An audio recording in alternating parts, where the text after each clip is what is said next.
Buenos días y buenas tardes a todos los participantes que están hoy día con nosotros para el webinario número 16, organizado por el programa IURC América Latina. Para los que no están familiarizados con el programa, IURC América Latina es un programa de cooperación urbana y regional internacional que tiene como objetivo intercambiar conocimiento y mejores prácticas entre 12 ciudades de América Latina y 10 regiones de América Latina con contrapartes europeas. Hoy en día estamos reunidos para el webinario que tiene como temática estrategias de especialización inteligentes y sostenibilidad, el cual va a ser moderado por Johannes Granja. Si tienen algunas preguntas, les invitamos a escribirlas en la pestaña de Q&A que está abajo de su pantalla o en el chat directamente. También les invitamos a compartir con nosotros su nombre y la ciudad de la cual nos están escuchando hoy en día. También quisiera recordarles que este webinario va a llevarse a cabo en español. Sin embargo, tenemos interpretación simultánea en portugués y en inglés. Entonces pueden escoger el canal de interpretación que prefieran abajo de su pantalla en la señal de globito. Les deseo un buen webinario y paso la palabra a Johannes. Muchas gracias. Muchas gracias, Aureli. Buenos días o tardes a todos y a todas, dependiendo de dónde se conecten. Y bueno, tenemos el agrado, ¿no?, de poder compartir entre todos y todas pues bueno, este seminario con tres grandes ponentes en relación a la relación entre las estrategias de especialización inteligente y la sostenibilidad, y poder reflexionar entre todos y todas alrededor del concepto. En primer lugar, quisiera iniciar mi intervención de cara a romper el hielo, poder mostrar algunos conceptos iniciales y conversar sobre la sostenibilidad y el desarrollo regenerativo a través de las estrategias de especialización inteligente. Sin más dilación, voy a compartirles pantalla para que ustedes puedan seguir la presentación. ¿De acuerdo? Bien, la jornada, como decíamos, de hoy está orientada a mostrar las reflexiones relacionadas con la dimensión de la sostenibilidad en las estrategias de especialización inteligente y su despliegue en las dimensiones tanto industrial, a través de las políticas industriales y la sostenibilidad, y local, ¿no?, desde el punto de vista de los hubs de emprendimiento e innovación. Estas presentaciones que nos van a realizar posteriormente nuestros ponentes, que luego pasaré a presentar, pretenden generar inspiración sobre cómo movilizar la investigación, la innovación, para abordar los objetivos de desarrollo sostenible en distintos o en diversos contextos territoriales, ¿no?, incluidos también lugares que enfrentan de alguna manera desafíos institucionales y estructurales. Este enfoque regenerativo que proponemos se basa en un enfoque inclusivo para pensar para pensar de alguna manera en cómo podemos conversar sobre innovación, sobre políticas de innovación, considerándolas como políticas trascendentales en la transición hacia la sostenibilidad en todos los territorios, ¿no? Y profundizamos también en este concepto del desarrollo regenerativo y el desarrollo de las plataformas en estas estrategias de especialización inteligente, ¿no? Bueno, este concepto de economía regenerativa ha en los últimos años cobrado una especial fuerza, sobre todo en el mundo empresarial, desde el punto de vista de ir hacia modelos económicos regenerativos, que se plantean de alguna manera como instancias complementarias y a la vez superadoras de los desafíos que encontramos a nivel de sostenibilidad, ¿no? Pero ¿de qué se trata, ¿no? ¿De qué estamos hablando específicamente? ¿Cuál es la idea, ¿no? Pues la idea, el concepto de la economía regenerativa surge en el año 2006 en un artículo de Bill Reed titulado Cambiando nuestros modelos mentales y que fue posteriormente desarrollado por Daniel Wall en su libro Designing Regenerative Cultures, ¿vale? De alguna manera, el desarrollo regenerativo se refiere a cómo podemos restaurar la salud y la vitalidad de los ecosistemas en los que participamos y a la vez, ver cómo podemos, de alguna manera, no utilizar recursos que no pueden en el día de hoy regenerarse o, de alguna manera, utilizar sobre todo recursos que sí que podamos regenerar, ¿no? Daniel Wall, en su libro, aborda cómo podemos superar la crisis climática y ecológica actual y afrontar el futuro, ¿no? Para superar esta naturaleza de nuestro sistema económico que puede tender a deteriorar o destruir ciertos elementos y, de alguna manera, donde los costos ambientales y sociales son elevados y, de alguna manera, la actividad regenerativa que hoy en día perseguimos o buscamos, pues no está, de alguna manera, incentivada, ¿no? Uno de los pioneros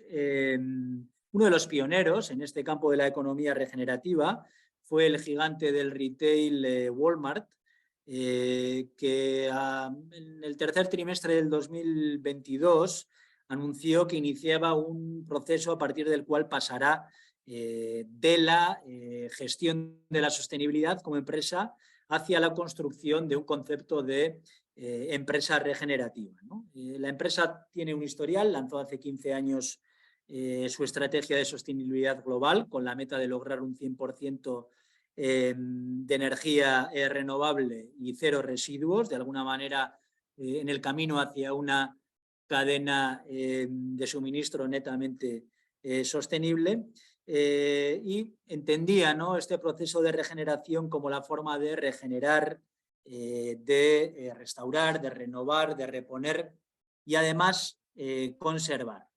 Se refería o refiere en esta planificación que tiene, ¿no?, en su evolución hacia convertirse en una empresa regenerativa, de descarbonizar las operaciones y eliminar los residuos a lo largo de la cadena, de fomentar la adopción de prácticas regenerativas, tanto en la agricultura como en la ordenación forestal y la pesca, al tiempo que de alguna manera se promueve la prosperidad y la equidad para los clientes y los propios ecosistemas en los que operan, ¿no? Y bueno, se propone lograr esta neutralidad de carbono para 2040, pero de una manera ordenada y en función y siguiendo un conjunto de directrices a futuro, ¿no? Desde esa perspectiva, una vez visto el qué, ¿no?, plantearíamos el por qué, ¿no? ¿Por qué apostamos por este desarrollo regenerativo, ¿no? Y bueno, aunque de alguna manera pueda parecer obvio y teniendo en cuenta el contexto, ¿no?, global y mundial en el que vivimos, todos visualizamos la urgencia de cambiar los sistemas, de poder evolucionar hacia sistemas de desarrollo regenerativo que permitan también vincularlos a la Agenda 2030 y a los ODS, ¿vale? Y ya vemos, o ya parece ser a priori, que no vamos según los tiempos que marcaba la Agenda 2030, pero hay que reforzar e impulsar de alguna manera esos pasos, ¿no? Sobre todo para de alguna manera enfrentar desafíos globales como son la escasez de recursos y cómo de alguna manera los territorios y sus ecosistemas empresariales pues tienen que apostar por innovar a futuro para desarrollarse y hacerlo de una manera más respetuosa con el propio futuro, ¿no? Y bueno, de alguna manera esto implica cambiar o evolucionar nuestro sistema económico y quizá dejarlo, de alguna manera son propuestas transgresoras de medirlo en términos de PIB únicamente, sino también considerar otra serie de dimensiones, como puedan ser la dimensión cultural, la experimental, la ecológica, la intelectual, de alguna manera vernos como un todo y comprender de alguna manera cómo podemos aplicar los preceptos de la regeneración, ¿no? Y para lograrlo es necesario volver a mirar desde un inicio a la naturaleza, pero desde una perspectiva de evolución, de incorporación de tecnologías y de poder adaptar los procesos más naturales a los que pudieran ser artificiales, ¿vale? Y bueno, desde esta perspectiva y estudiando, ¿no?, literatura relacionada, tanto del propio Daniel Wall que comentábamos antes, como otra serie de lecturas, como propuestas del Capital Institute, querría conversar brevemente sobre una serie de principios para el desarrollo regenerativo que permiten entender este nuevo concepto y que de alguna manera pueden clarificar aspectos relacionados con lo que estamos persiguiendo. Como decía, y en función de lo que marca o plantea el Capital Institute, los principios de una economía regenerativa serían de alguna manera los siguientes, ¿no? Estar en una relación correcta con la humanidad como parte integral de la vida interconectada, considerar la riqueza de una manera holística o integral, definiendo y gestionando los términos del bienestar del conjunto y logrando de alguna manera una armonización entre lo que es la riqueza y la utilización de los recursos, ¿no? Un principio relacionado con la importancia de que en un mundo en el que el cambio está siempre presente y se acelera, pues la innovación y la adaptabilidad son fundamentales para poder evolucionar, ¿no? El concepto o el principio de la participación empoderada, ¿no? Es decir, que todos aquellos y todas aquellas que hagamos parte de los sistemas conozcamos de alguna manera las implicaciones de nuestras acciones y también propongamos de abajo arriba soluciones que puedan ser trascendentales, ¿no? Tener muy en consideración la importancia de la comunidad y del lugar. Cada comunidad de alguna manera tiene sus características, sus culturas, sus tradiciones, creencias. A largo plazo tenemos que considerar de alguna manera en dónde estamos para poder aplicar esta economía de desarrollo regenerativa. Y también considerar aspectos como, de alguna manera, la importancia de la creatividad o aspectos relacionados como los flujos que son más coherentes, más ordenados, de alguna manera la salud económica que nos permita aplicar este tipo de principios y sobre todo buscar el equilibrio, ¿no? De alguna manera en esta naturaleza sistémica pues buscar ciertos equilibrios que nos permitan crecer aplicando estos preceptos de alguna manera de regeneración. Y bueno, en cuanto a ya dando pie en breves instantes a las interesantes ponencias que tendrán lugar hoy, sí consideramos que es necesario reflexionar en cuanto a la evolución del enfoque tradicional que hemos venido teniendo en cuanto a las estrategias de especialización inteligente, tanto en Europa, en el periodo fundamentalmente de 2014-2020, pero también en cuanto a lo que ha venido construyéndose en el caso europeo en el nuevo periodo de programación 21-27, pero sí que es necesario reflexionar sobre cómo podemos combinar las estrategias de especialización inteligente con la promoción de alguna manera estrategias que permitan apostar por esta economía regenerativa y en definitiva más sostenible, ¿no? Hoy en día el compromiso con los objetivos de desarrollo sostenible a nivel mundial es claro. Esto genera un enfoque de sostenibilidad, una narrativa, unos preceptos que hay que seguir. Y bueno, de alguna manera también se trata de incorporar a las estrategias de especialización inteligente los aspectos ambientales y de alguna manera sociales que debieran estar incluidos en el proceso en función de la orientación que nos da la Agenda 2030 y los objetivos de desarrollo sostenible entre todos, ¿no? Es en este punto importante considerar el elemento de dualidad de la direccionalidad, que se viene a llamar en inglés duality of directionality, donde de alguna manera el enfoque que buscamos combina el enfoque clásico de las estrategias de especialización bottom-up para la construcción de esos ámbitos de especialización, esas áreas de especialización, con ese otro enfoque de arriba abajo, up to bottom, de las políticas globales, ¿no? Esto de alguna manera implica que los objetivos de política de nivel superior puedan ajustarse en función de la retroalimentación que nos dan o se da en las iniciativas más locales y regionales, ¿no? Porque de alguna manera se genera una especie de aprendizaje bidireccional. Actualmente se experimenta con distintas herramientas que se pueden abordar para asegurar un enfoque en las estrategias de especialización inteligente, las Smart Specialization Strategies, más sostenible, como pueden ser las aproximaciones presupuestarias innovadoras, como pueden ser aspectos relacionados con lo que son dinámicas y presupuestos de género, como es la planificación verde.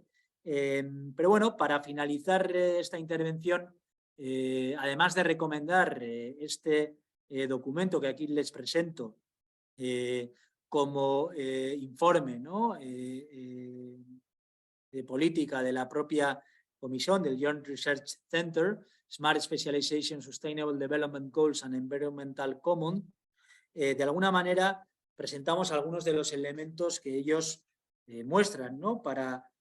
Como recomendación para lo que es la conformación de las estrategias de especialización inteligente. El adoptar un enfoque holístico para desarrollar estas estrategias, como comentábamos, en ese enfoque bidireccional, de abajo a arriba, de arriba a abajo.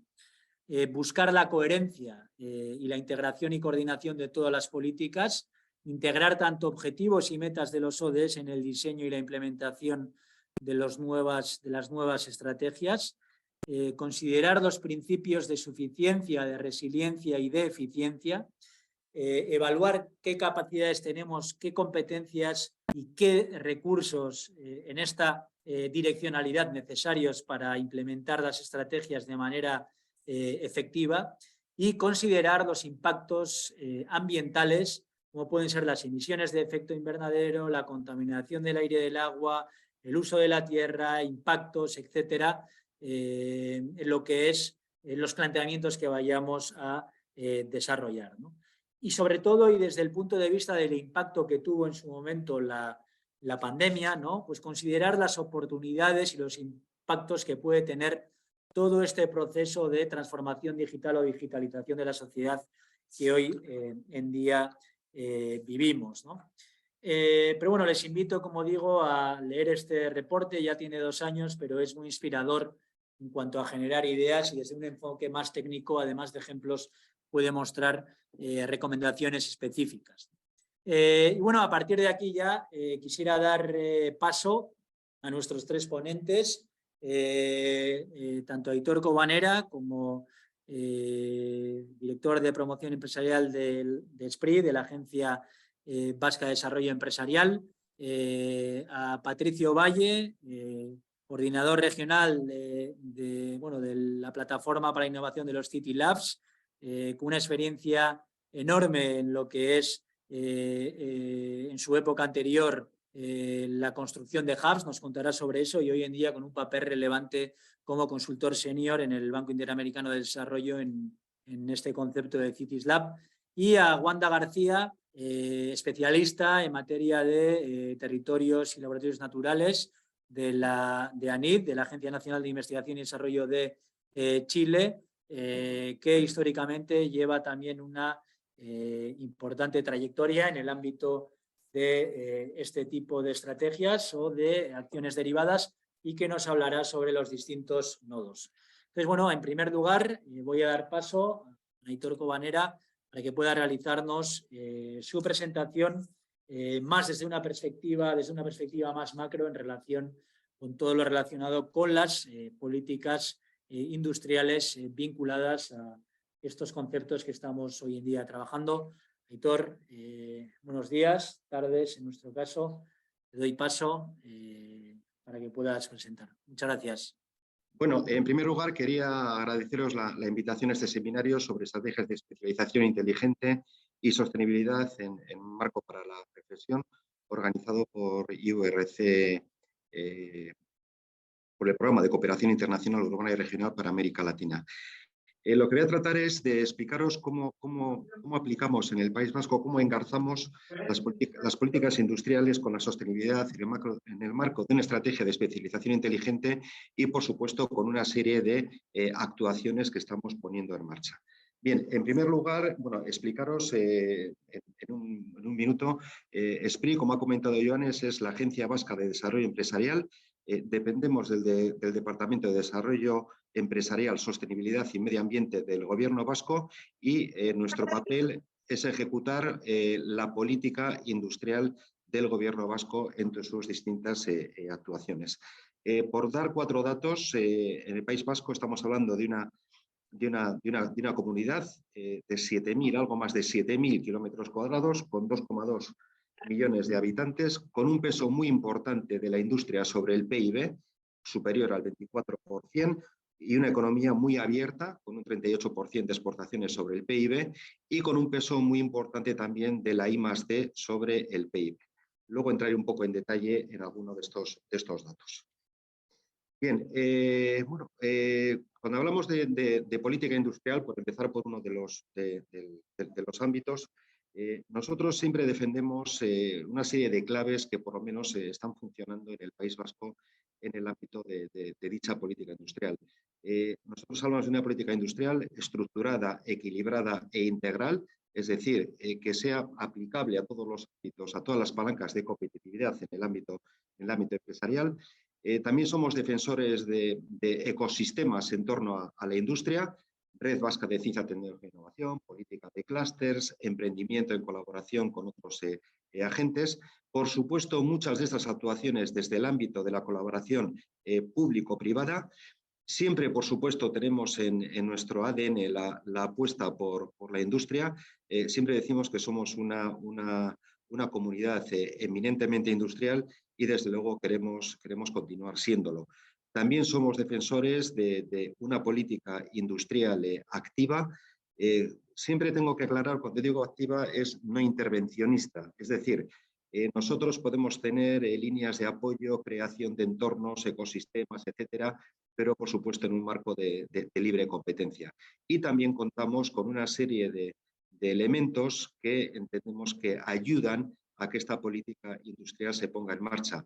Prioridad de la I+D+I, la internacionalización, la transformación digital de las empresas y también un alto nivel de cualificación de la población.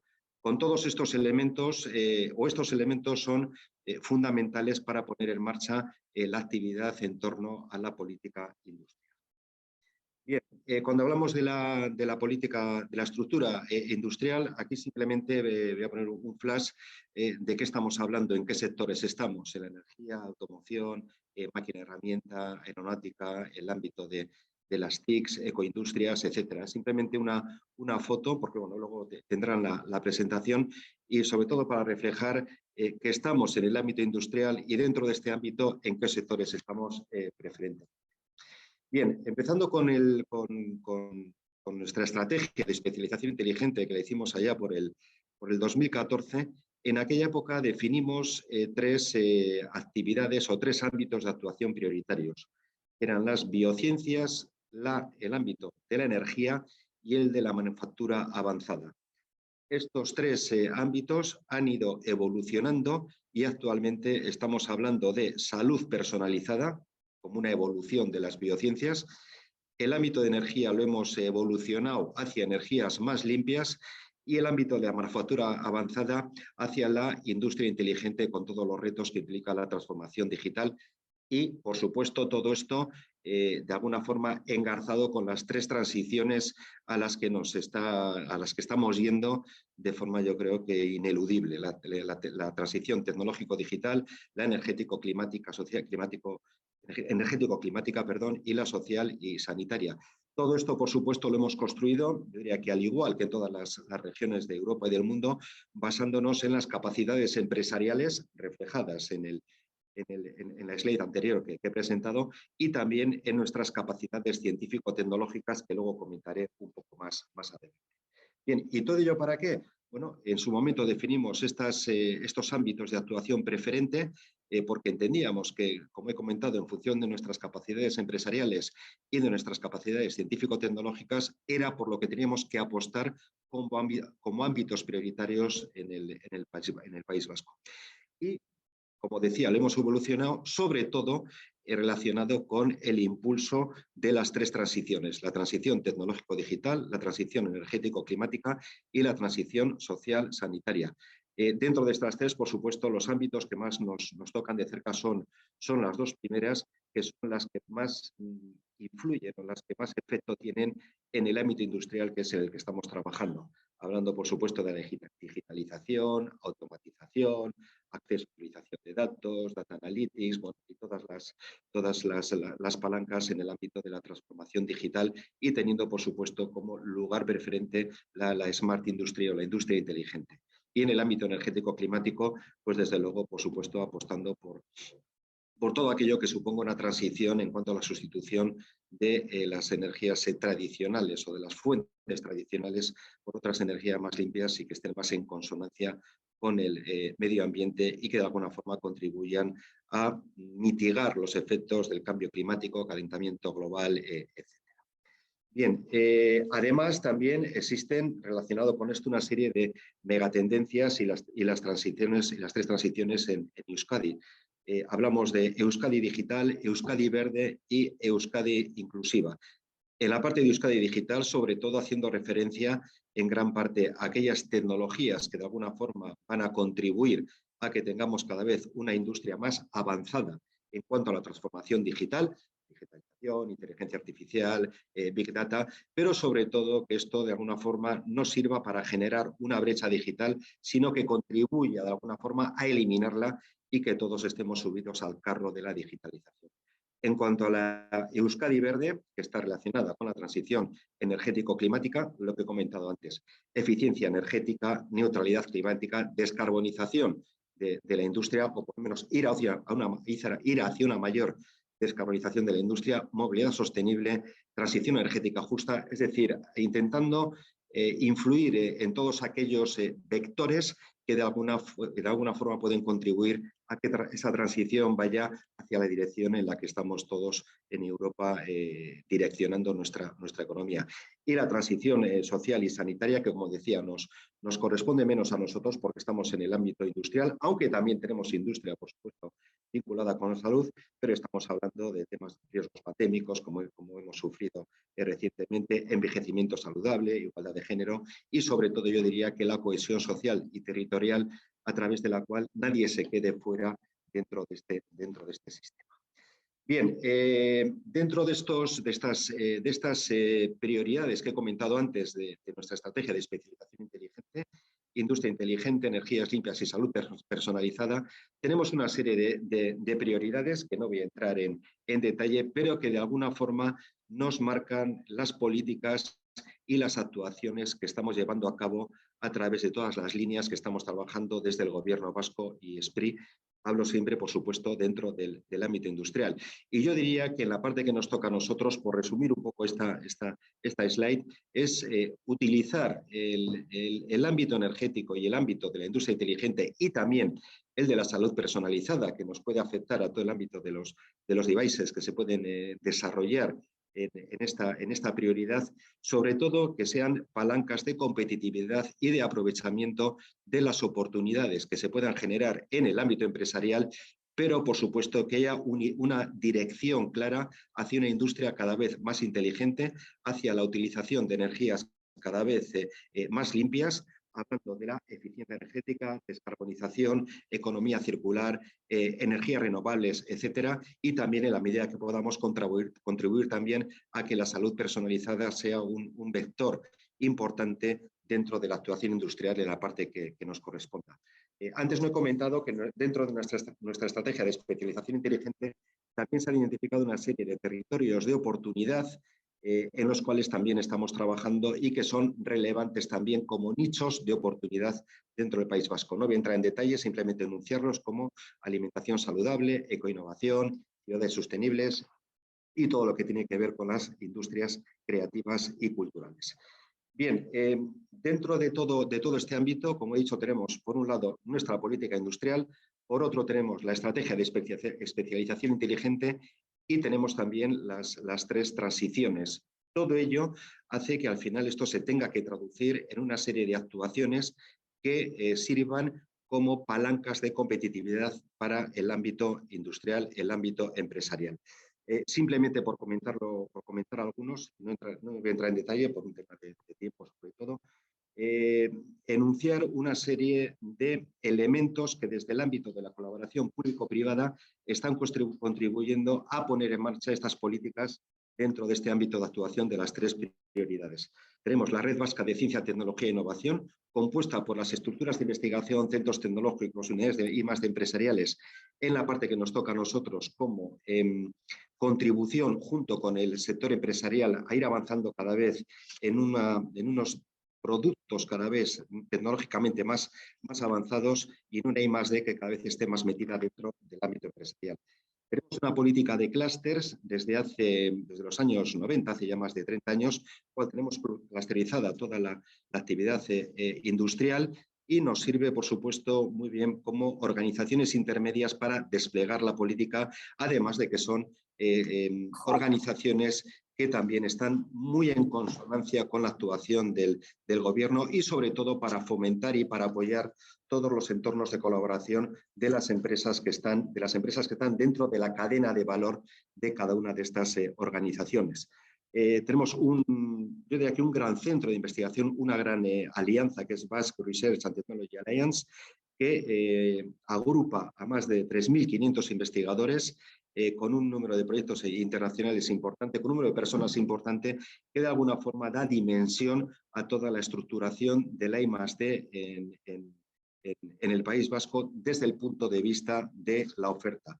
Otra actuación desde el ámbito de la colaboración público-privada es una línea que llamamos BAIN 4.0, que trata de poner en contacto a las startups con las empresas tractoras del País Vasco mediante un proceso que no voy a entrar en detalle ahora, pero lo que tratamos es que a través del conocimiento mutuo se puedan generar oportunidades de negocio y proyectos entre las startups y empresas tractoras. Llevamos 8 años con esta actuación y desde luego está siendo bastante exitosa tanto para las startups que tienen acceso a las grandes empresas como para las grandes empresas que tienen acceso a un conocimiento y una forma de trabajar más flexible y seguramente de forma más acelerada que con sus propias estructuras.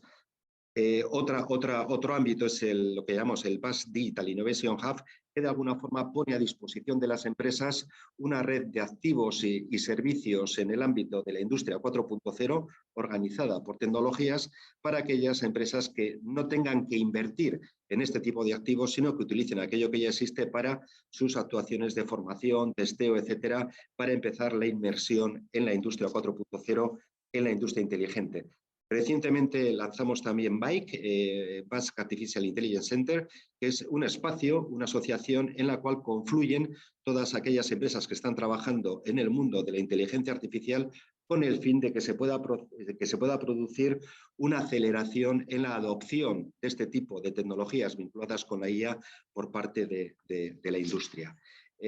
También desarrollamos ya como último ejemplo el Basque Cyber Security Center, que es una organización que trata de promover y desarrollar una cultura de ciberseguridad en el ámbito empresarial. Cada vez tiene más sentido, sobre todo, y entendemos que era importante lanzar algo de forma proactiva para intentar que todos estos ataques, ciberataques, etcétera, pues no supongan un freno, supongan actuaciones que no deseamos dentro del ámbito empresarial. Y con estas actuaciones de control, de sensibilización, etcétera, creemos que se puede contribuir a que las empresas también, por lo menos, no se vean perjudicadas por estas actuaciones. Este es un poco muy en resumen el marco en el que estamos trabajando y por darles alguna información más, desarrollamos hace unos años en colaboración con con IDOM una plataforma que es la Plataforma Política Industrial Vasca, en la cual recogemos de forma ordenada en 9 áreas de actuación todas las actuaciones, planes, políticas, etcétera, que hemos desarrollado en el País Vasco desde principios de los años 80. Si quieren, voy a intentar entrar en la plataforma simplemente para ver, no voy a entrar en detalles, sino para que vean cómo está organizada.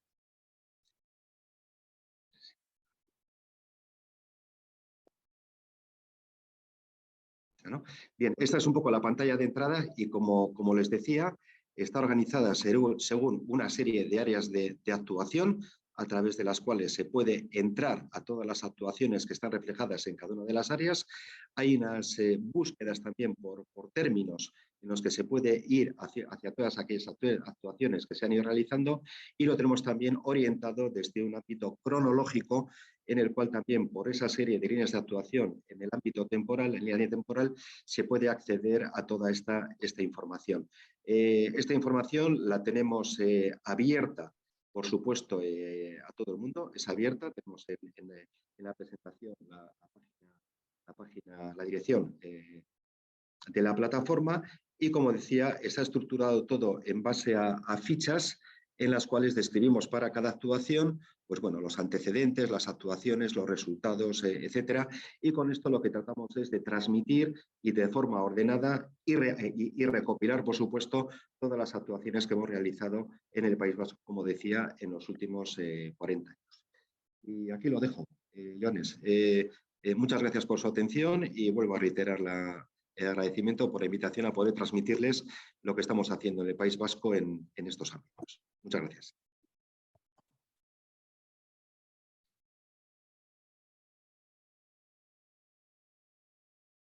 Muchas gracias, Aitor. Gracias por la presentación. Yo creo que una herramienta potente, además, la que mostraste al final, en cuanto a poder hacer una búsqueda, ¿no?, de todo ese acervo, ¿no?, que tenéis de los últimos años. Y nada, luego te haré alguna pregunta más en el debate sobre estos temas, pero agradecerte el tiempo y disposición. Y bien, sin perder más tiempo, seguimos con el siguiente de nuestros ponentes, muy conocido por muchos de vosotros. Creo que es mejor que se presente él que lo haga yo, que lo va a hacer mejor que yo. Así que, Patricio, sin más dilación, adelante, y la pantalla es tuya por los siguientes minutos. Adelante. Bien. Bueno, ¿me escuchan bien? ¿Se ve bien la pantalla? ¿Sí? Todo bien. Perfecto. Bueno, en primer lugar, quiero agradecer a la organización y a Joanes por esta invitación. Con Joanes tenemos una larga trayectoria de amistad y de trabajo conjunto, así que para mí es una alegría poder estar con ustedes y también exponer junto al trabajo que hace Aitor, ¿verdad? Con la agencia, la verdad que es un ejemplo para todos nosotros, creo, a nivel, no solamente en Latinoamérica, sino que también lo que hacen en Europa, ¿verdad? Es una inspiración, así que me siento honrado de poder estar acá.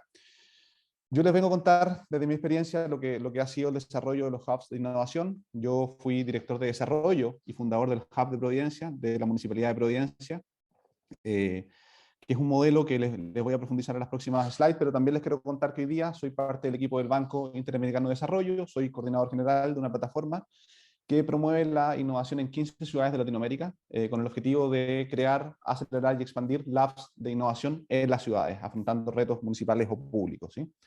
Además, soy fundador de Es Digital y Es Público, que es una empresa que promueve la innovación pública y la transformación digital en organismos públicos en Chile y Latinoamérica, y que hoy día, junto a IDOM, estamos diseñando y ejecutando el diseño de la política de desarrollo económico en la región metropolitana de Santiago de Chile, la región más importante donde habitan cerca de 8 millones de personas. Y bueno, ahí está mi mail y mis redes sociales por si a alguien le interesa que sigamos en contacto. Bien, entonces mi propósito es mostrarle a ustedes de la idea a la expansión de un modelo de hub de innovación, el caso de Hub Providencia, que es el modelo que yo tuve el honor de poder impulsar y fundar en Chile, ¿sí? Bajo una premisa, que es los municipios y el Estado son los olvidados del sistema de innovación. Cuando hablamos de los sistemas nacionales de innovación o los ecosistemas de innovación, usualmente el gran ausente son los municipios. Y es raro porque, si ustedes ven los municipios, las ciudades, es por donde todo ocurre, ¿sí? En el caso de Providencia, 145.000 habitantes, ahí está la discriminación entre hombres y mujeres, ¿verdad? 6 metros cuadrados de área verde por habitantes, tenemos 83 hoteles, tenemos 50.000 empresas, 40 universidades, 51 clínicas, 16.000 metros asignados al emprendimiento y la innovación, más de 40 kilómetros ciclovía y una población flotante que nos visita diariamente de 2 millones de personas, ¿sí? Entonces, ¿cómo podemos ser los olvidados del ecosistema de innovación? Sí, tenemos todo esto como laboratorio que podríamos utilizar para impulsar la innovación mediante la identificación de retos, de desafíos, armando ecosistemas, en fin. Entonces llegamos a Providencia en el año 2016, este va a ser un viaje entre el año 2016 hasta el año 2023 aproximadamente, con el sueño de generar un ecosistema de colaboración municipal que fuera el de apoyo más grande en Chile al emprendimiento y la innovación. Con un modelo, que es el modelo que se conocía en el año 2016 como la cuádruple hélice, ¿verdad? Donde está el gobierno local, la academia, la ciudadanía y las instituciones privadas, y que hoy día se ya evolucionó a la quíntuple hélice, donde se adiciona el medio ambiente como otro de los ejes importantes. Y este era el escenario en el cual nosotros habitamos en Providencia. Esta era una ex fábrica textil que estaba completamente o prácticamente en desuso. Ustedes pueden ver, prácticamente el suelo era un basurero, no había conexiones eléctricas, no había nada, ¿verdad? Lo único que había era un sueño de transformar a Providencia en la mejor comuna para emprender e innovar de Chile y de Latinoamérica. Entonces, cuando llegamos, lo que hicimos fue crear un equipo, primero, un equipo multidisciplinar, diferentes visiones, formaciones, diferentes géneros, ¿verdad? Para poder aportar con este equipo una distinta visión al desarrollo económico local, para el sueño que teníamos de hacer de Providencia la mejor comuna para innovar y emprender.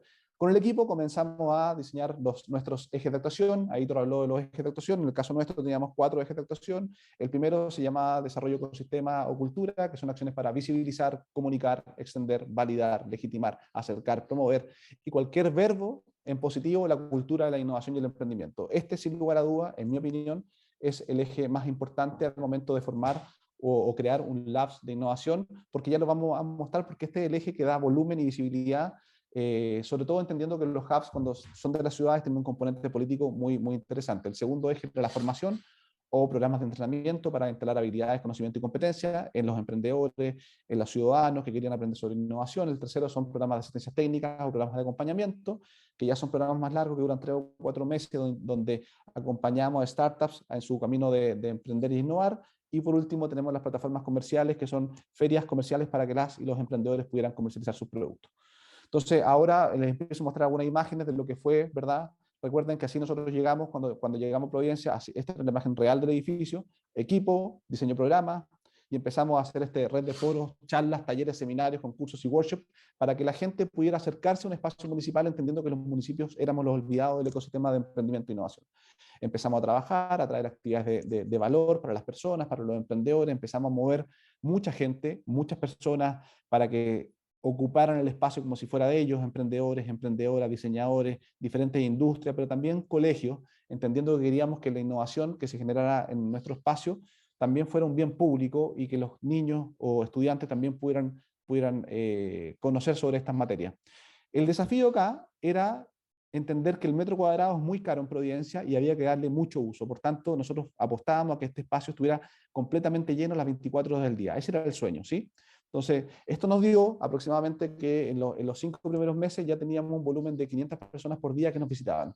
Y algo empezó a ocurrir ahí. Cuando te empiezan a visitar muchas personas, cuando hay un volumen de personas que van, nosotros hacíamos que cada actividad, ya sea actividad diseñada por nosotros o del ecosistema que se hacía en nuestro espacio, yo me subía al escenario, hablaba y contaba lo que era este sueño del Hub de Providencia, y así más personas se iban enterando de lo que nosotros hacíamos en Providencia. El resumen fue, entre el año 2016 y 2019, nosotros llegamos a hacer más de 1000 actividades por año, generamos más de 20 programas de apoyo para los vecinos y vecinas, startups y emprendedores de Providencia, generando impacto en venta por cerca de $2 millones en las empresas de Providencia que participaban de nuestras actividades. Y todas estas cifras que yo les menciono, nosotros las medíamos con un programa de Microsoft, que es el Power BI, que usualmente la administración pública, cuando se diseña la política pública, no se diseña el instrumento de medición de la política pública, ¿sí? En el caso nuestro, cuando diseñamos el modelo del Hub, inmediatamente diseñamos una medición de impacto. En nuestro caso utilizamos Power BI, que creo que es la plataforma de medición y visualización de datos más simple que se puede utilizar, además tiene costo cero si tú quieres, pero nos ayuda un poco a poder medir el impacto ya sea de los 4 departamentos que teníamos: empleo, trabajo, emprendimiento, innovación y turismo. Y este impacto, este volumen de personas nos empezó a dar mucha visibilidad. Esa visibilidad empezó a darse cuando los medios de comunicación, diarios, revistas, televisión, nos empezaron a preguntar qué hacíamos en Providencia para mover tanta gente, cómo estábamos diseñando nuestro modelo de innovación pública, porque las startups hablaban de nosotros, porque los vecinos hablaban de nosotros y porque mucha gente empezaba a ir a nuestro espacio. Y esta visibilidad es fundamental porque cuando hablamos de innovación pública, la innovación pública tiene 3 grandes perspectivas. Hay una perspectiva que es ciudadana, del vecino, hay una perspectiva que es técnica, del equipo municipal, y también hay una perspectiva política. Y la perspectiva política tiene que ver con que todos los que trabajamos en el ámbito público, en una ciudad, en un ayuntamiento, en un municipio, nos debemos a la máxima autoridad. Y la máxima autoridad requiere que su inversión pública se vea e impacte a la mayor cantidad de gente. Por tanto, las acciones de cultura y entorno y la visibilización del impacto es parte fundamental de cualquier proyecto público que se quiera desarrollar, y sobre todo en ámbitos de innovación, cuando pensamos que la innovación, sobre todo en el ambiente público, es tan castigada y hay tan poco espacio para fallar, para innovar, para inspirarse y para emprender. Esta misma visibilidad nos hizo ganar premios, nos hizo estar como el caso de éxito de Think en IBM. IBM a nivel mundial, una vez por año, tiene un encuentro con los 5.000 o 10.000 ejecutivos de las empresas que son proveedoras y clientas de IBM. Y en el año 2018, el modelo del Hub de Providencia fue el modelo elegido por IBM para difundir, ya metiendo la semilla de la innovación pública, ¿sí? Pensemos que esto hace 5 años atrás, previo pandemia, previo COVID, ¿no es cierto? IBM ya estaba viendo al modelo del Hub de Providencia como un modelo de innovación pública. Hoy día vemos cómo está Google, cómo está Microsoft, cómo está Amazon, metido muy fuertemente, y ven en el GovTech un mercado tremendamente interesante. Y también hay un consejo Chile-Estados Unidos con instancia única a nivel mundial, donde se reúnen expertos o conocedores de la ciencia, tecnología e innovación y asesoran a los ministerios de ciencia y tecnología, y fuimos entonces invitados por este consejo como la única municipalidad representante en Chile, que también nos honró en su momento. El modelo del Hub de Providencia después se fue replicando en distintas ciudades, en distintas comunas, no solamente en Providencia, en otra comuna, en otro ayuntamiento que se llama Vitacura, en otro ayuntamiento que se llama Lo Barnechea, también en algunos centros de formación técnica, institutos profesionales, universidades. Entonces empezó a permear una cultura de innovación a nivel nacional dentro de Chile. Pero en el año 2020 nosotros dijimos, ok, ya habíamos hecho la primera fase, que era este cambio cultural, visibilizar, comunicar, extender desde lo público una cultura de innovación, que en nuestro entender ya se había cumplido o íbamos muy buen camino. Pero en el año 2020, cuando llega la pandemia, nosotros comenzamos a hacernos las preguntas si nosotros podíamos, como gobierno local, comenzar a impulsar y diseñar un ecosistema de colaboración entre la municipalidad o el gobierno local con las startups o empresas que utilizaban datos, tecnología y metodología de innovación para afrontar retos municipales o públicos. Y eso entonces dio paso a empezar a la segunda fase del proyecto Hub Providencia, donde ya no solamente estábamos en una ex fábrica que estaba a muy mal traer, sino que empezamos a ganar más espacios municipales. Este era un ex mercado que la alcaldesa Belén Matei lo dio para que la Dirección de Desarrollo, para que el Hub Providencia tuviera nuevas oficinas, espacios para ferias, un gran cowork para emprendedores, charlas, talleres, espacios, ¿verdad? Y ¿se acuerdan del edificio feo, ruñoso que teníamos al principio? La alcaldesa Belén Matei puso una inversión de cerca de 1.5 millones de dólares y transformamos esa ex fábrica en el centro de innovación más grande público en Chile, con talleres textiles, con laboratorios del plástico, laboratorios tecnológicos. Se inauguró, donde empezaron a cohabitar el espacio municipal startups. Yo creo que esto es lo más revolucionario que nosotros hicimos. Yo no sé si alguno de ustedes tiene también dentro de sus edificios municipales startups que cohabiten con equipos municipales, donde empiezan a trabajar en dinámicas de innovación, donde empiezan a co-diseñar proyectos que aborden retos públicos o desafíos públicos, ¿verdad? Y acá donde yo les contaba que creamos este laboratorio de tecnologías digitales, donde tenemos impresión 3D, tenemos inteligencia artificial, tenemos robótica, todo disponibilizado para que nuestros emprendedores trabajen, pero que también para que afronten retos y desafíos públicos. Entonces, este modelo de GovTech Providencia se monta sobre 3 laboratorios, un laboratorio que es ciudadano. ¿Se acuerdan que le hablé de las perspectivas?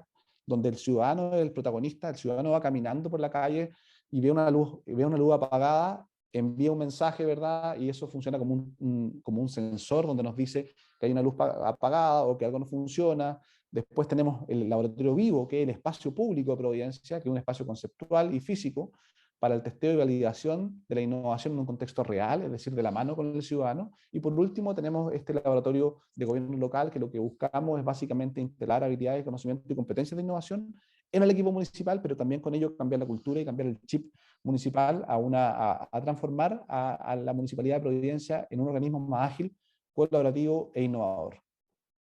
Estos tres propósitos que ya se los mencioné, pero el más importante, a mi entender, tiene que ver con crear este ecosistema de colaboración entre gobierno y startups que usan datos, tecnologías y metodologías de innovación para asumir retos y desafíos públicos. Y nace entonces este GovTech Providencia como este ecosistema que busca unir a dos mundos, el mundo de los dinosaurios, que es esta especie de extensión que no se pudo adaptar, lento, demoroso, ¿verdad? Y el mundo de los unicornios, que son las startups, ¿sí? Con esto creíamos que estábamos haciendo un nuevo tipo de alianza público-privada para la innovación en el sector público, entendiendo que las instituciones del Estado seguían diseñando planes de gobiernos y las startups más exitosas creaban servicios con foco en los usuarios. Entonces, habían dos mundos que no conectaban. El mundo de las startups, que tenía mucho talento, mucha innovación, con el mundo de los dinosaurios, que este animal grande, burocrático, grasoso, que a veces estaba cerrada la innovación, había que hacerlos conectar.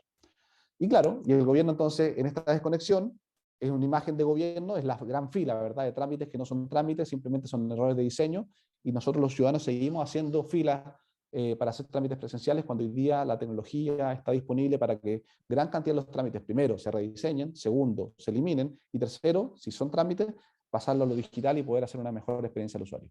Entonces, teníamos la fábrica, teníamos el equipo, teníamos los programas, este modelo de GovTech Providencia, y con nuestros tres laboratorios empezamos a impulsar la identificación de los retos y desafíos que queríamos abordar. Y aquí nace entonces alguna reflexión, donde con el equipo municipal dijimos, la Municipalidad de Providencia tiene 5 grandes áreas de desafío. Esto sirve para cualquier ciudad y para cualquier ayuntamiento, porque nosotros definimos 5 como la municipalidad, la administración pública, el medio ambiente, el desarrollo humano, la movilidad y el desarrollo local, ¿verdad? Pero podría ser que a lo mejor hay otra ciudad u otra entidad que quiera agregar un sexto, o deja solamente 4, o dentro del ámbito del desarrollo humano puede haber una perspectiva política que el alcalde o alcaldesa le interese, por ejemplo, la diversidad sexual, o le interese el tema de migración, entonces se le agrega a desarrollo humano, seguridad, sociedad, educación, salud, inmigración, diversidad sexual, o bien, si quieren darle más foco, por ejemplo, a temas de escasez hídrica, en el medio ambiente se puede cambiar calidad ambiental por escasez hídrica, etc. ¿Sí? Esto es una buena hoja de ruta, a mi entender, que les puede servir a las ciudades que están en etapas más verdes de desarrollo para poder identificar áreas de mejora o áreas de desafío que luego se transforman en retos. Importante señalar que un desafío o un reto se distingue porque el desafío es mucho más amplio y el reto es mucho más específico, ¿sí? Por ejemplo, el desafío de la gestión de residuos sigue siendo muy amplio, no está claro. El reto sería trabajar cómo podemos trabajar la gestión de residuos plástico, cartón y aluminio en un eje comercial donde se aglutinan 40 bares y restaurantes en alguna comuna o en alguna ciudad. Entonces, el modelo que nosotros diseñamos tenía 5 grandes áreas, una de identificación de los retos. Esa identificación de retos daba paso a una convocatoria a la comunidad innovadora donde le hacíamos llegar este reto. Este reto, después venían los emprendedores, las startups, y el funcionario municipal hacía un pitch rehearse, donde él contaba el dolor que tenía la municipalidad, y las startups entendía el dolor, empatizaba, y se generaban cerca de 3 pilotos o prototipos por desafío, ¿sí? Que luego se validaban, se implementaban y después se comunicaban como caso de GovTech de Providencia con la intención de legitimar, validar y promover y visibilizar la innovación. Ustedes saben, yo sé que sus ciudades no son burocráticas como la donde yo estuve en Providencia, tuvimos que hacer todo esto, un flujograma muy bien determinado para ver qué ocurría en qué paso, porque la administración pública nos exigía hacerlo de esa manera. Bueno, lo hicimos. Hicimos este flujograma por fase 1, fase 2, fase 3, fase 4, fase 5, entonces cada cosa tenía su paso. Si pasaba algo, una solución u otra solución dependiendo de lo que ocurría en el paso anterior, ¿sí? No me voy a extender en esto, lo importante para mí es cómo entender que la innovación es un proceso humano de conversaciones, ¿verdad? De escuchar, donde hablamos y en el conversar están las oportunidades y empezamos a trabajar con los equipos municipales, con los vecinos, con la perspectiva política, técnica, ciudadana, y esto nos llevó a desarrollar compras públicas de innovación. Y acá les quiero mostrar un caso real. Esto, cuando vino el COVID en Chile, estoy hablando del año 2020, marzo del año 2020, la gente no sabía cómo se contagiaba el COVID, la gente no sabía qué significaba COVID, los síntomas del COVID, bueno, y muchas cosas del COVID. Entonces, las personas, los ciudadanos llamaban por teléfono, iban a la municipalidad, mandaban mail y congestionaban todos los canales de comunicación. Entonces nos hicimos la siguiente pregunta: ¿cómo podíamos generar un canal de asistencia virtual y comunicación que entregara información confiable las 24 horas del día, los 7 días de la semana, en tiempos de pandemia? Estoy hablando de tiempos de pandemia donde había mucha fake news, ¿verdad? Mucho desconocimiento, etc. Y bueno, entonces, junto al equipo de salud de la municipalidad, con el trabajo del Hub de Providencia y con IBM, desarrollamos esta solución, que era un chatbot montado sobre la página web, de tal manera que tomamos las principales 25 preguntas que hacían las personas con respecto al COVID, lo montamos sobre la tecnología de Watson, IBM, y desarrollamos entonces este chatbot que tuvo más de 10.000 interacciones, nos descongestionó los teléfonos, nos descongestionaron las oficinas, ¿verdad? Los equipos municipales se empezaron a preocupar de lo que realmente se debían preocupar en ese momento y no de responder preguntas que la tecnología lo podía hacer. Este caso puede ser un caso algo bastante simple hoy día, ¿sí? A 3 años después tenemos ciudades como Buenos Aires que tiene un chatbot montado que se llama Boti de muy buena calidad y muchas otras ciudades lo tienen.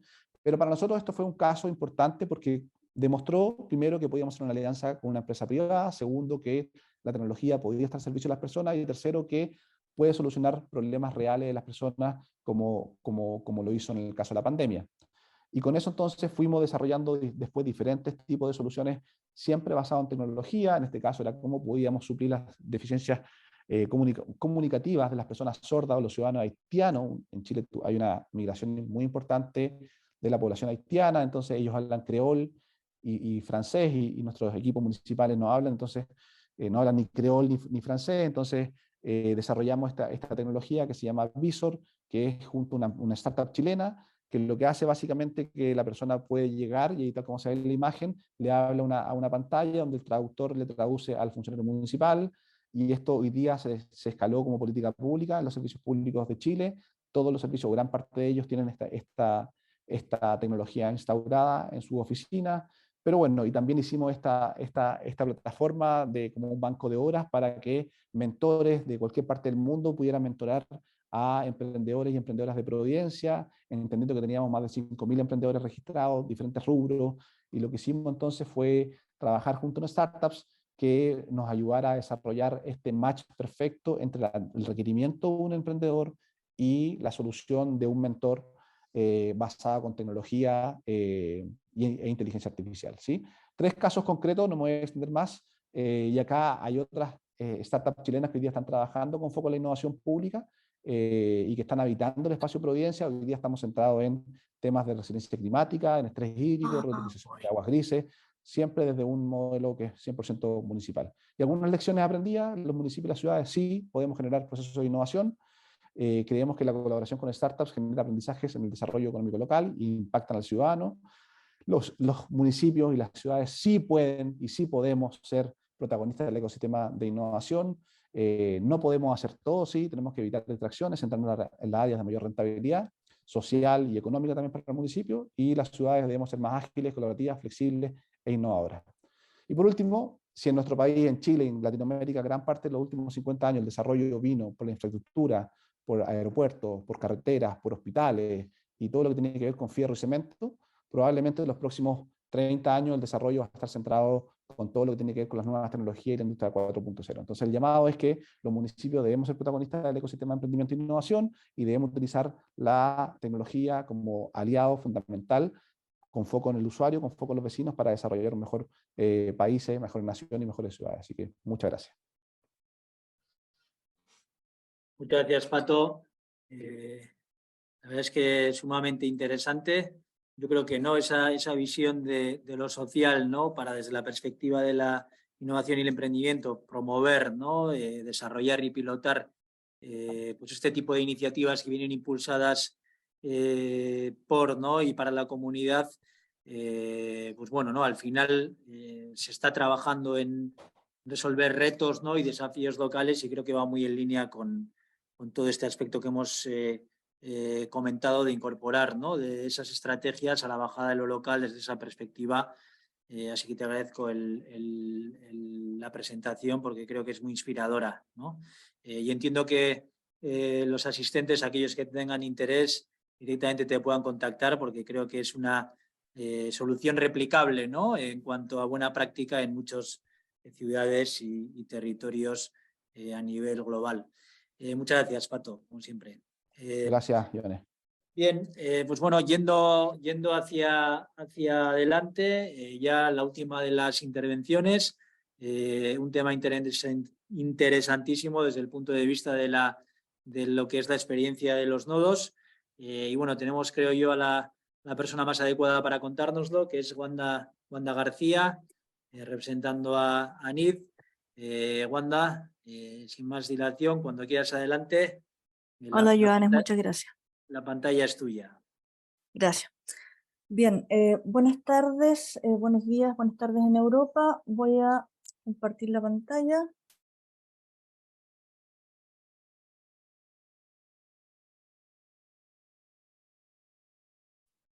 Ahí lo vemos, Wanda. Bien.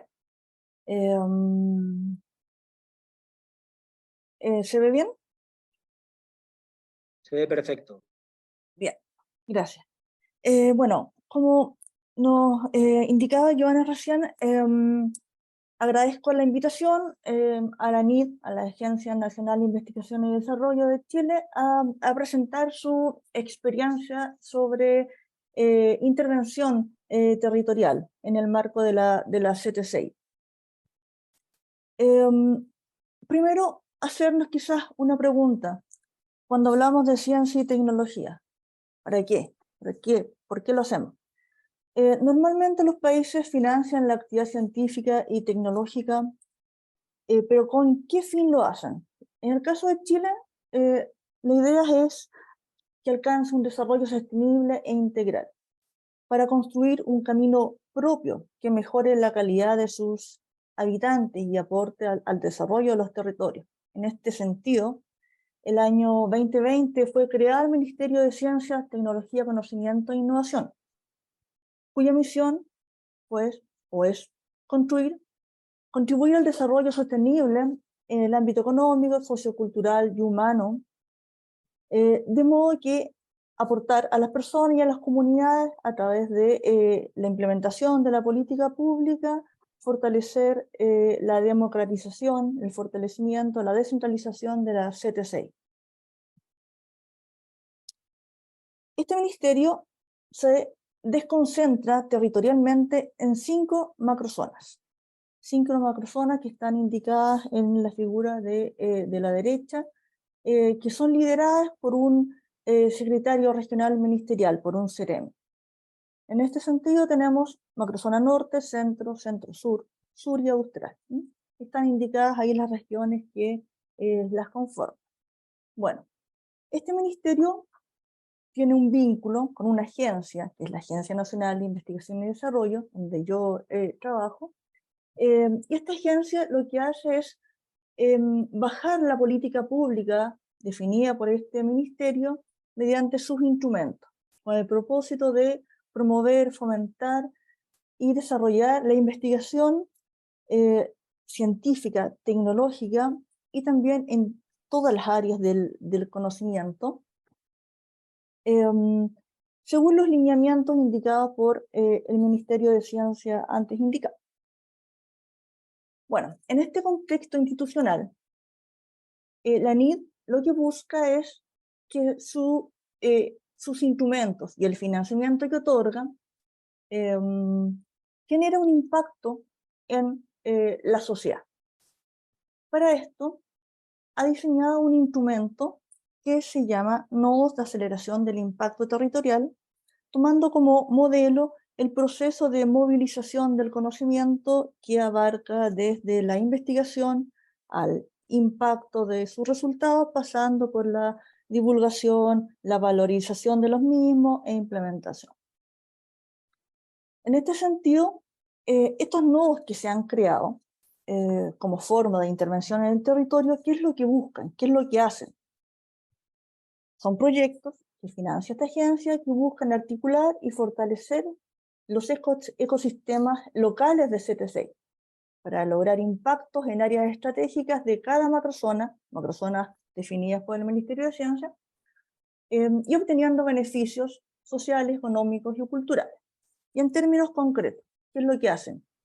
Han elaborado diagnósticos, identificado brechas diseñado hojas de ruta, priorizado iniciativas, han también diseñado planes de acción al corto y mediano plazo, de modo de disminuir las brechas identificadas y aportar soluciones a los problemas territoriales.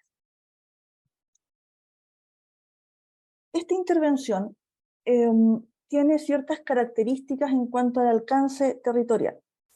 La hemos diseñado como que va desde lo macrozonal a lo territorial o regiones, desde la planeación, la articulación, a la solución de problemas en este territorio. Bueno, acá de alguna forma tenemos cosas ya hechas. Entonces, en la parte macrozonal tenemos nodos macrozonales que se encuentran en ejecución vigente, donde empezaron su ejecución el año 2021 y se proyectan hacia el futuro, con una inversión aproximada de $7 millones, y son cinco proyectos los que están en ejecución. Luego, a un nivel de intervención meso, tenemos los nodos de laboratorios naturales, que también se encuentran en ejecución y tienen proyecciones futuras, con una inversión aproximada de $5 millones, 5 proyectos en ejecución actualmente. Bien, bueno, me dice Wanda que debió tener algún problema, que se le reinició el computador. Entonces, bueno, mientras se conecta, si queréis, podemos avanzar un poco en función de lo que hemos comentado, ¿no? Bueno, ¿no? Un par de preguntas, ¿no?, que queríamos hacer luego y que pues podemos mostrar de antemano, ¿no? Y bueno, te haría en ese sentido, Aitor, y la primera de las preguntas, desde la experiencia que tienes, sobre todo desde SPRI, en la relación directa con las empresas industriales, ¿no?, que operan, digamos, en el nivel global o a nivel internacional, ¿no? Y de manera general, y teniendo en cuenta que están en un ámbito, un marco estratégico, ¿no?, territorial, y de alguna manera muy intensos en aspectos relacionados con cooperación público-privada, pues te preguntaría, ¿no?, brevemente, ¿qué importancia crees que están tomando desde el punto de vista del medio ambiente y de la sostenibilidad dentro de lo que es su planificación estratégica, ¿no?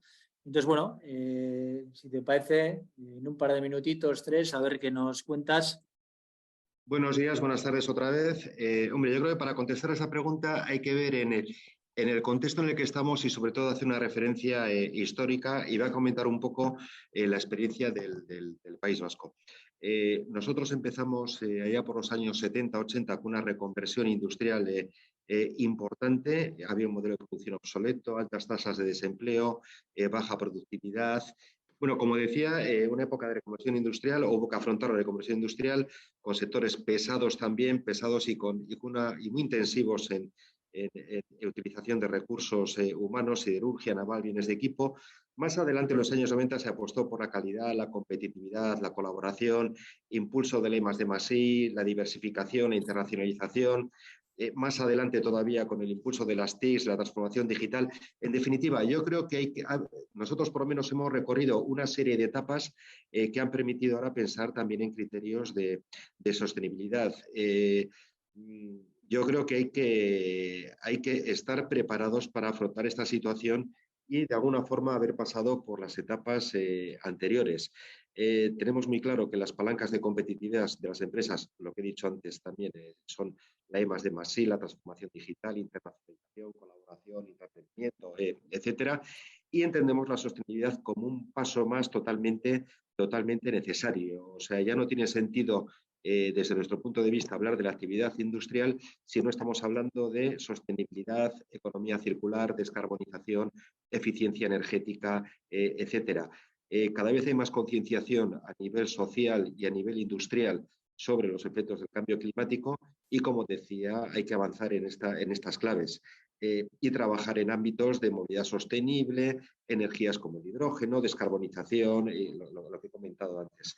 Y las empresas, además, están exigiendo cada vez más a empresas con las que trabajan, a clientes, sobre todo a proveedores, trabajar en los ámbitos de lo que antes he definido la Euskadi verde.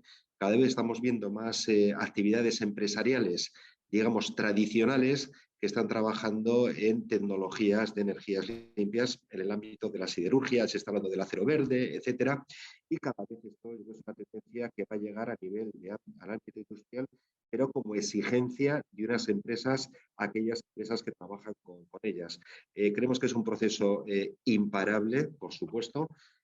Creemos además que es una palanca de competitividad y desde luego de oportunidad de nuevas inversiones que se puedan generar, hasta tal punto que creemos que a medio plazo el que no esté dentro de estas claves corre el riesgo de quedarse fuera del mercado. Entonces habrá que hacer una combinación de esta visión a medio largo plazo, también compatibilizándolo con la actividad del día a día. Y para esto que hace falta, pues inversiones, talento, conocimiento, colaboración, etcétera. Pero desde luego a tu pregunta, nosotros creemos que es algo imparable y desde luego buenísimo para todos en general.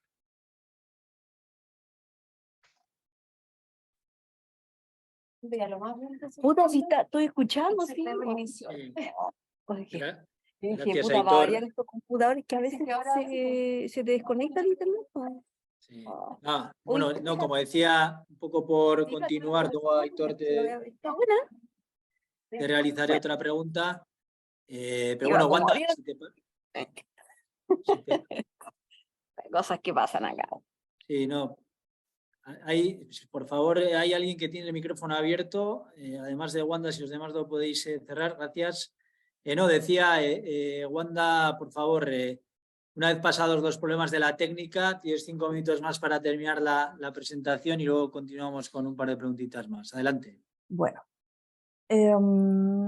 entonces yo les estaba comentando respecto a la escala de intervención territorial de estos proyectos nuevos que tenemos en la agencia como una forma de intervención en el territorio desde la CTCI.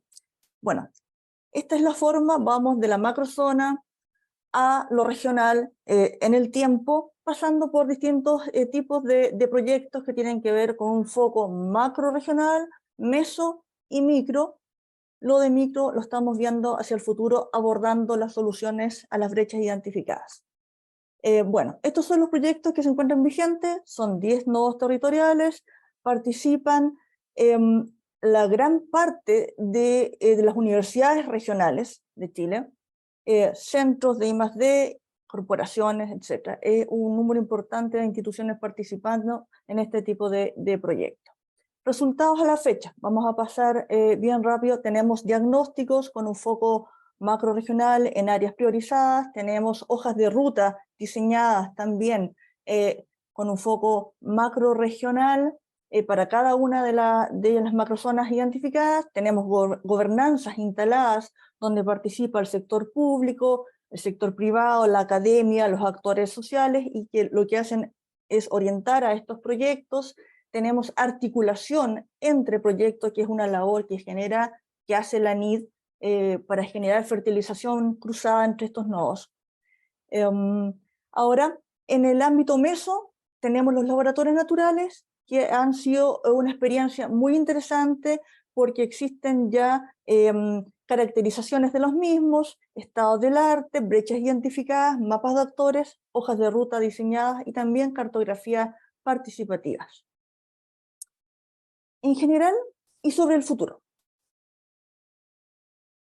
Recapitulando, hemos generado con este tipo de proyectos espacios colaborativos de articulación, hemos generado gobernanza, tenemos ya información actualizada, diagnósticos, identificación de brechas, hojas de ruta diseñadas y que se han empezado a ejecutar mediante iniciativas priorizadas, tanto para los nodos macrozonales como para los laboratorios naturales. ¿Y cómo vemos el futuro? La idea es continuar profundizando y materializar el rol y la función de los nodos, pasar, como les mencionaba, desde la planificación a intentar aportar a la solución de los problemas territoriales de manera colaborativa mediante el financiamiento de las hojas de ruta diseñadas y continuar trabajando también en los laboratorios naturales, agregando nuevas categorías que no han sido abordadas hasta el minuto. Y eso es, y disculpen las interrupciones. Muchas gracias, Wanda. Problemas de la técnica, no pasa nada, eso está en el orden del día. Una interesante presentación y darte las gracias. Y bueno, ya aprovechando que estás, te pregunto, ¿vale? Desde el punto de vista, ¿no?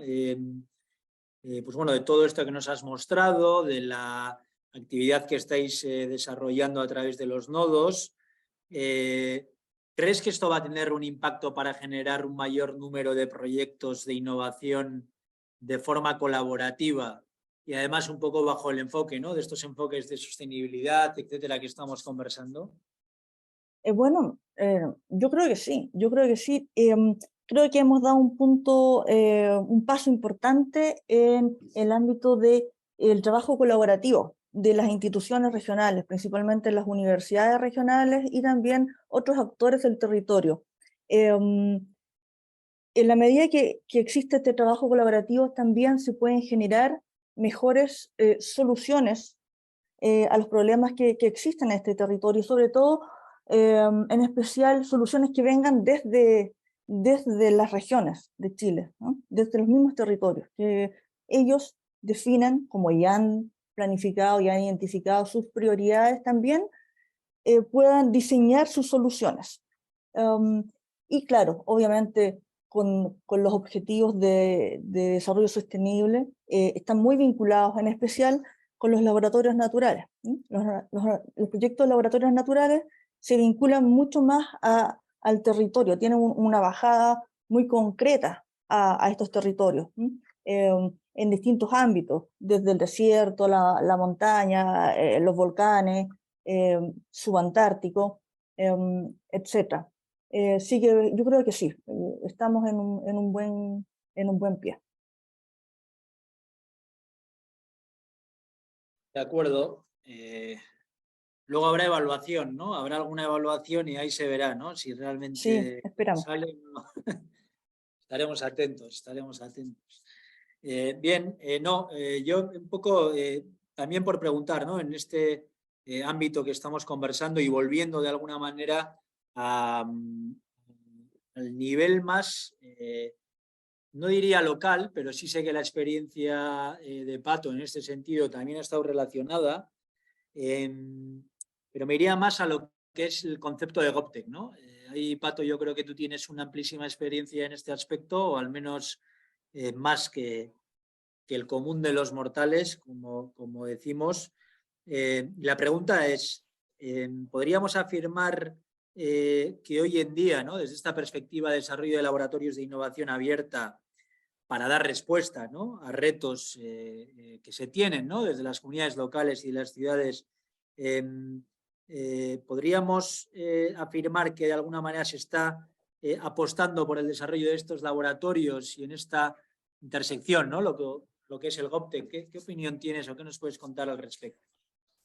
Yo tengo la sensación, Joanes, que cada vez es menos una apuesta y es una realidad, ¿sí?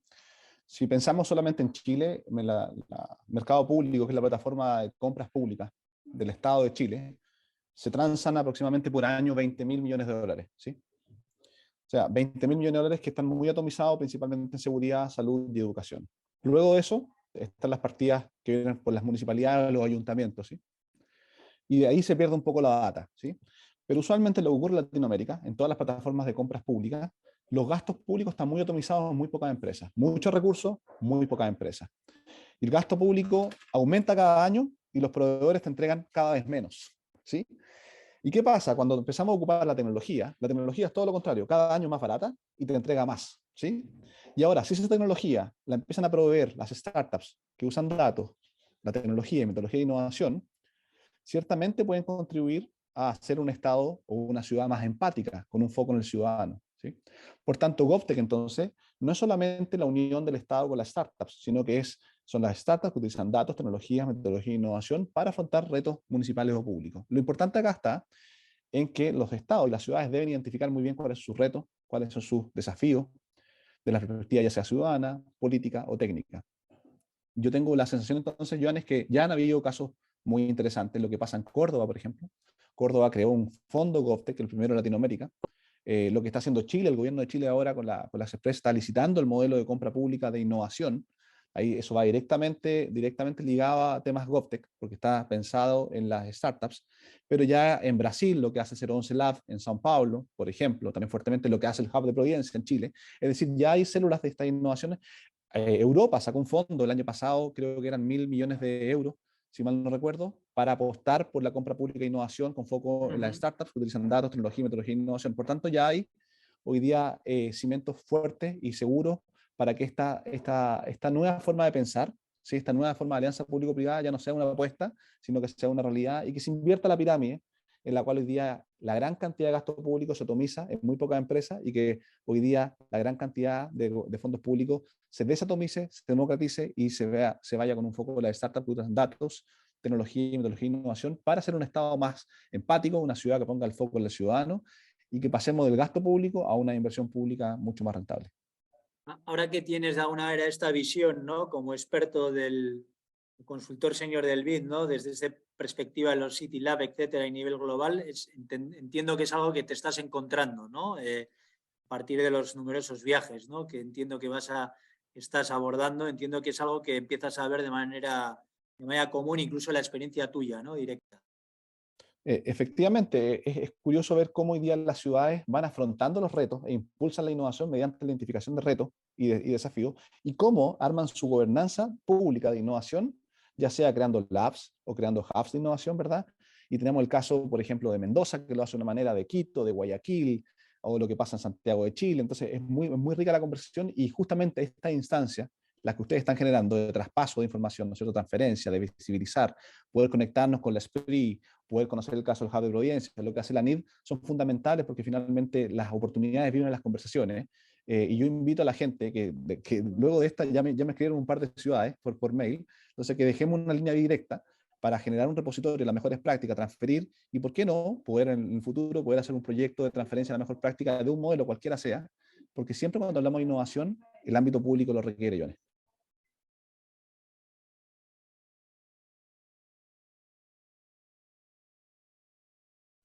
Estás en mute, Jones.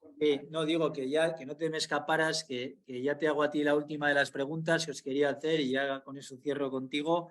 Desde esta perspectiva de la sostenibilidad, de lo que es la inclusión, de lo social, incorporando también al afrontar esos retos, la Agenda 2030, los ODS, para ti, ¿qué papel están cumpliendo o qué estás visualizando? Joan, ¿esa pregunta es para mí?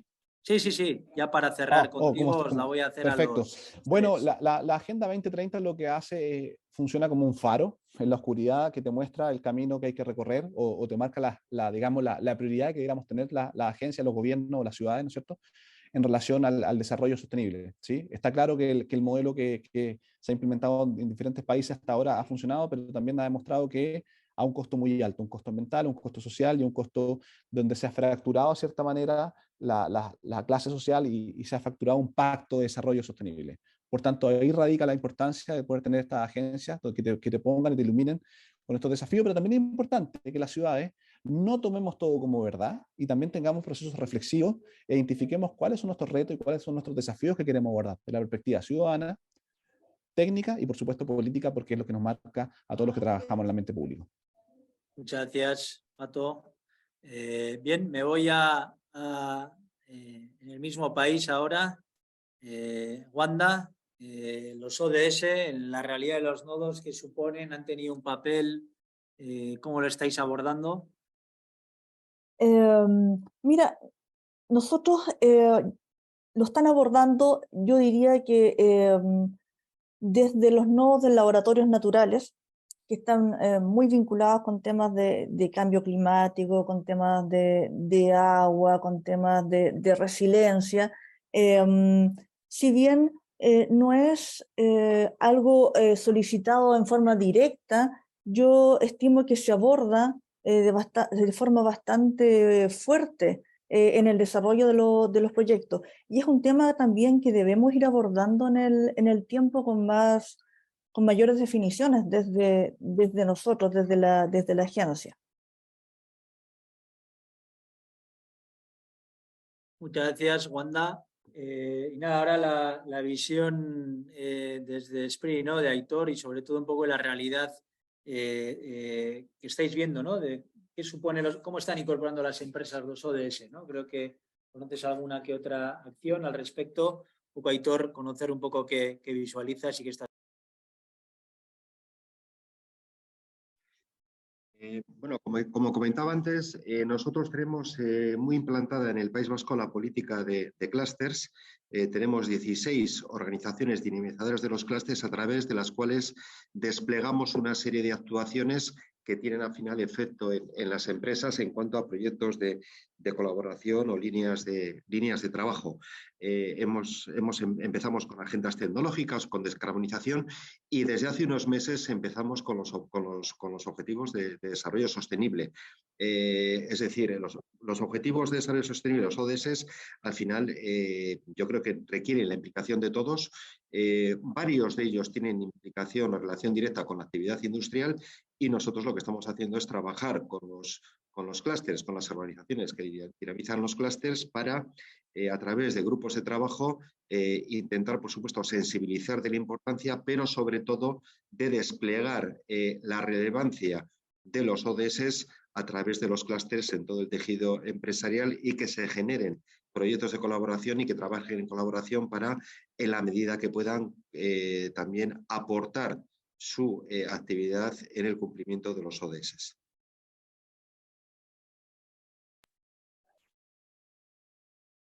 Muchas gracias. Muchas gracias, Aitor. Y bueno, con esto llegamos al final del panel. Nos hemos ido unos 10 minutitos. Al respecto, una disculpa. Os he pegado en el chat del día de hoy, aunque los habéis visto en la presentación, pero bueno, los correos tanto de Pato Valle, de Aitor Cobanera, y de Wanda, ¿vale? Para, bueno, si alguien tiene a bien contactarles, escribirles, si no a través también del programa de IURC, podéis hacerlo. Y bueno, sin más, yo agradecer profundamente, Patricio, Aitor, Wanda, muchas gracias por la colaboración. Creo que han sido temas muy interesantes. Probablemente alguien os pueda contactar a raíz de aquí. Nos están preguntando por temas que son concretos, como estoy viendo Richard Taps preguntando, ¿no? Está preguntándonos al respecto de nodos, de hubs, etcétera. Y bueno, yo creo que al respecto de esto podéis contactar de manera directa, como digo, a través del programa para poder resolver dudas. Creo que las presentaciones también podrán estar disponibles. Creo que al cierre de la aplicación puede que haya una pequeña encuesta que os hagan, pero bueno, al respecto de lo que hemos presentado, como digo, agradecer a los panelistas, agradecer a todos aquellos y aquellas que habéis